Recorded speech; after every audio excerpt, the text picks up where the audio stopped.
할렐루야. 하나님께 영광 돌립니다. 여러분과 여러분의 가정을 축복합니다. 5월 26일 가정 예배 하나님 앞에 올려드립니다. 사람이 마음으로 믿어 이에 이르고 입으로 신하여 구원에 이릅니다. 누구든지 주의 이름을 부르는 자는 구원을 받습니다. 약속의 말씀입니다. 신앙 고백 드립니다. 나는 전능하신 아버지 하나님 천재 창조주를 믿습니다. 나는 그의 유일하신 아들 우리 주 예수 그리스도를 믿습니다.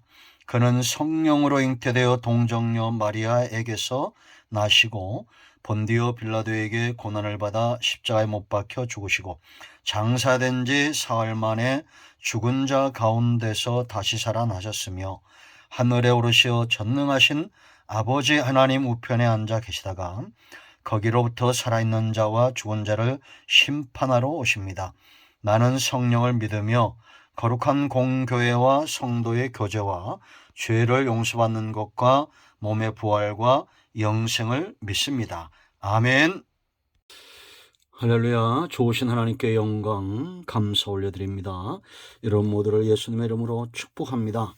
오늘도 여호와이랍니다. 하나님께서 우리 가운데 응답하시고 은혜 주시고 함께 하시는 복되고 거룩한 날 될 것입니다. 오늘은 시편 19편 12절로 14절 말씀입니다. 기도합니다. 영광을 받으시기에 합당하신 우리 하나님께 영광과 감사를 올려드립니다. 주의 이름을 의지하고 주의 보혈을 의지합니다. 우리의 모든 죄와 허물을 사하시고 오늘도 말씀을 통한 응답과 회복의 시간이 되게 하옵소서. 말씀을 사모하고 주를 사모하는 하나님의 백성들이 여기에 있습니다. 우리를 하나님께서 받으시고 성경을 읽을 때 들을 때 우리 심령이 뜨거워지고 믿음은 깊어지며 사랑은 더 견고해지는 귀한 시간 되게 하옵소서. 종을 낮추시고 겸손하게 하시고 오직 말씀의 도구만 되기를 원합니다. 예수님의 이름으로 사모하며 기도합니다. 아멘. 12절 말씀 보겠습니다. 자기 허물을 능히 깨달을 자 누구리요? 나를 숨은 허물에서 벗어나게 하소서. 또 주의 종에게 고의로 죄를 짓지 말게 하사 그 죄가 나를 주장하지 못하게 하소서. 그리하면 내가 정직하여 큰 죄가에서 벗어나겠나이다. 나의 반석이시요 나의 구속자이신 여호와여, 내 입의 말과 마음의 묵상이 주님 앞에 연락되기를 원하나이다. 아멘. 여러분, 우리가 분명하게 확신 있게 답을 가지고 있어야 될 것들이 있습니다. 어떤 상황이 와도 누가 물어도 질문해도 우리는 분명하게 흔들림이 없이 말할 수 있습니다. 하나님은 살아계시고 예수님을 믿는 자만이 구원을 얻는다는 분명한 믿음에 선 신앙의 고백이요 시인입니다. 아멘이십니까? 왜 그러냐? 우리 눈이 본 것, 우리 귀가 듣고 있는 것, 만진 바 된 것이 거짓이다 말할 수 없기 때문입니다. 성도들은 하늘에서도 땅에서도 온 우주 만물 가운데에서 하나님의 영광을 보는 자입니다. 그러므로 못 봤다 할 수 없습니다.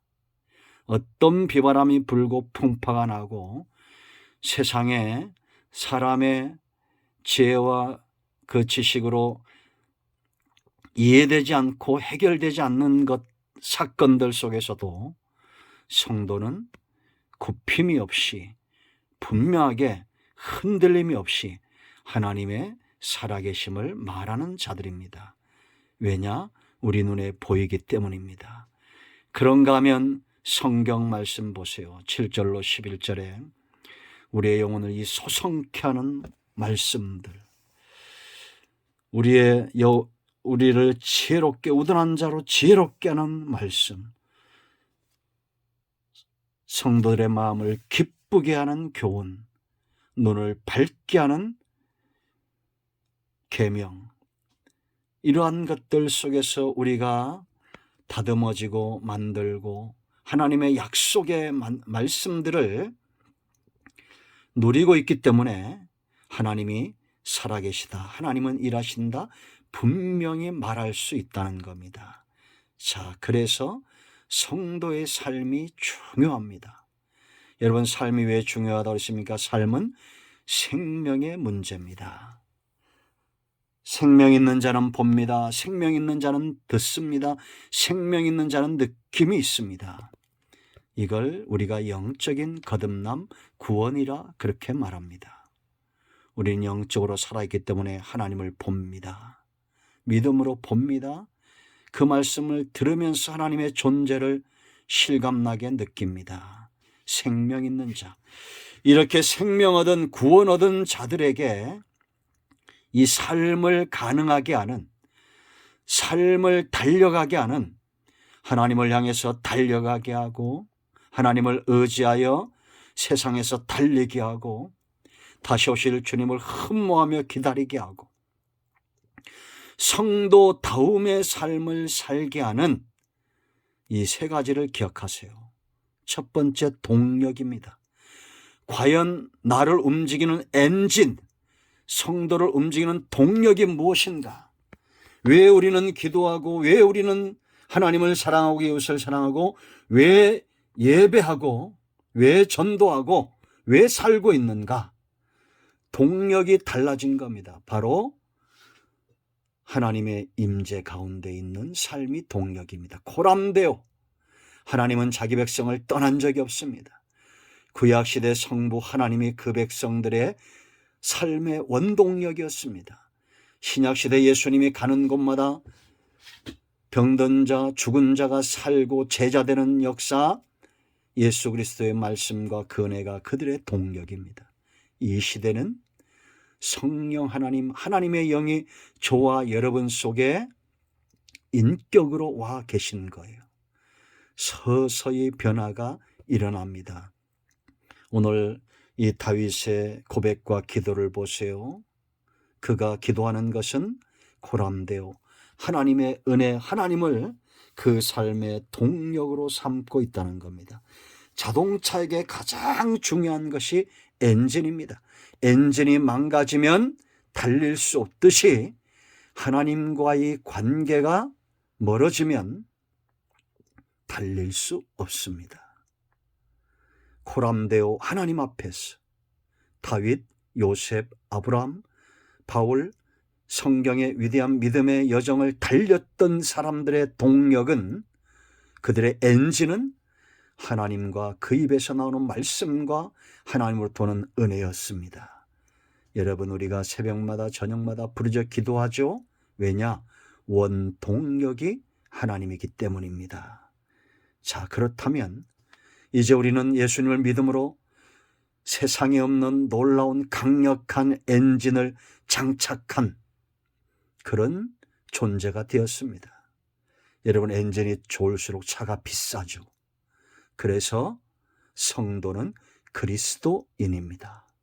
하나님 앞에 나가는 왕 같은 제사장입니다.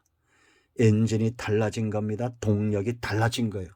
두 번째, 그래서 관리가 중요합니다. 아무리 좋은 엔진도 관리가 잘못되면 망가집니다. 여러분, 하나님이 만드는 것만큼 정교하고 아름다운 것이 어디 있습니까? 70억 인구가 있지만 똑같은 사람은 하나도 없습니다. 쌍둥이도 다르답니다. 그들의 생각이 다르고 입맛이 다르고 보는 것이 다르고 관심이 다릅니다.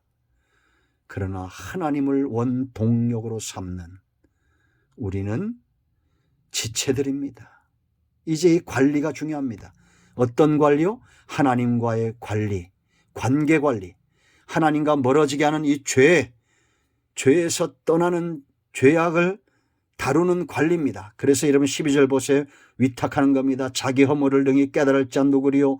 나를 숨은 허물에서 벗어나게 하소서. 하나님이 내게 은혜 주시고 내게 회개의 능력을 주셔야 허물을 깨닫는다는 겁니다. 이 허물에서 벗어난다는 거예요. 인간 스스로의 힘으로 아무리 돌을 닦고 산에 가서 빌고 토굴에 가서 빌고 그래도 하나님 앞에 나오지 않으면 죄와 허물에서 벗어날 수가 없습니다.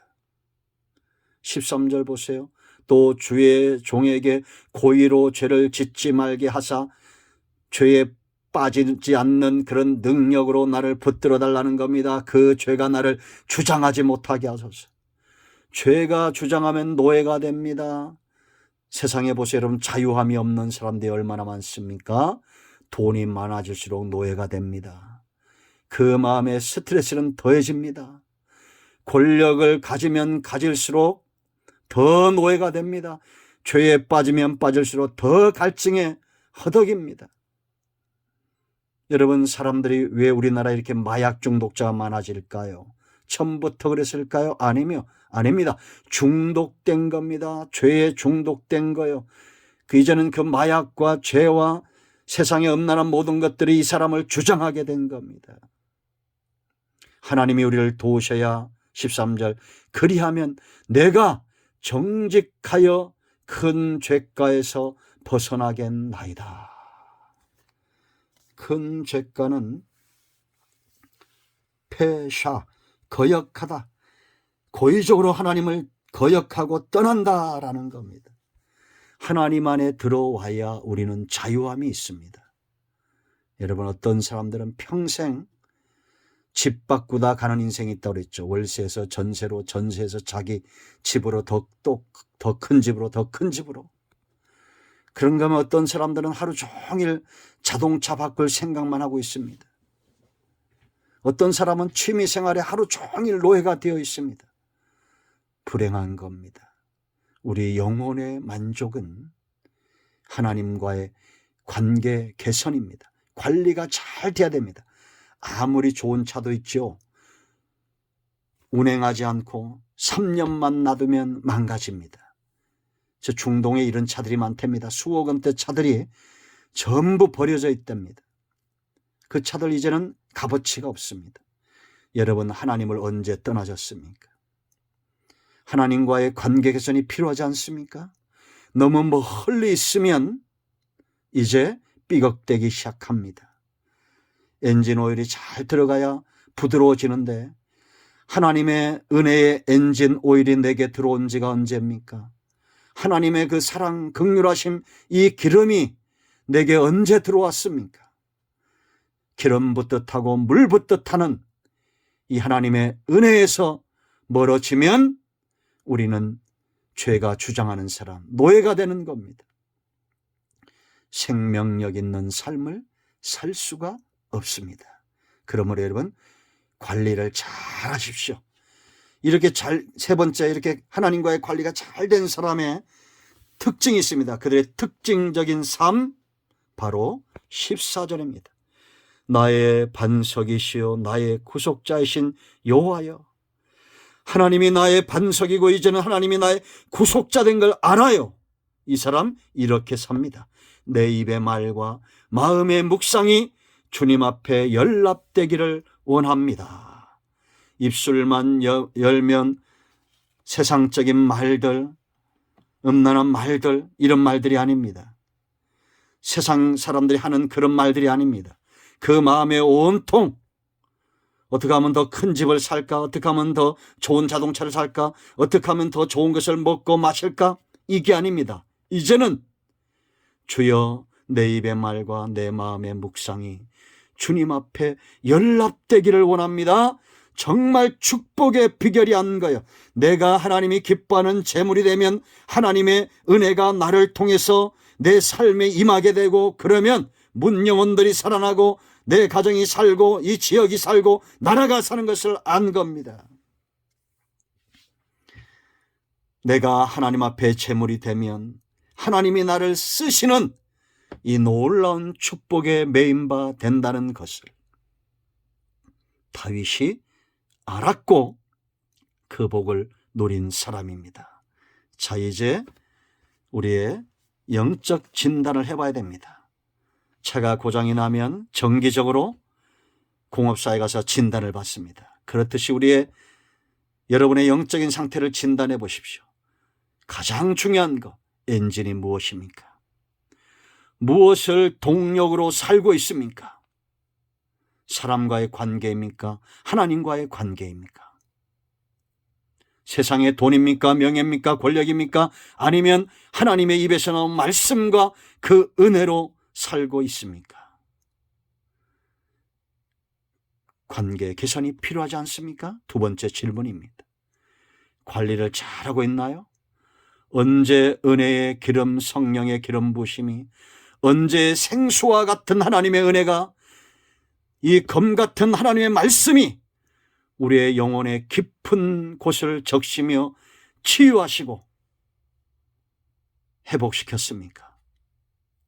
그렇다면 여러분들은 이제는 내 입의 말과 내 마음의 묵상이 하나님께 연락되기 원합니다. 이런 고백적인 삶을 살게 되어 있습니다. 자, 이 말씀이 여러분에게 응답이 되고 여러분의 가정에 응답이 되기를 축원드립니다. 할렐루야. 오늘도 응답이 여러분과 여러분 가정에 임하였습니다. 이제 합심하여 기도하시고 가정의 마무리 기도하시고 주님 가르친 기도로 예배를 마치시기 바랍니다. 여러분의 가정을 예수님의 이름으로 축원드립니다. 아멘.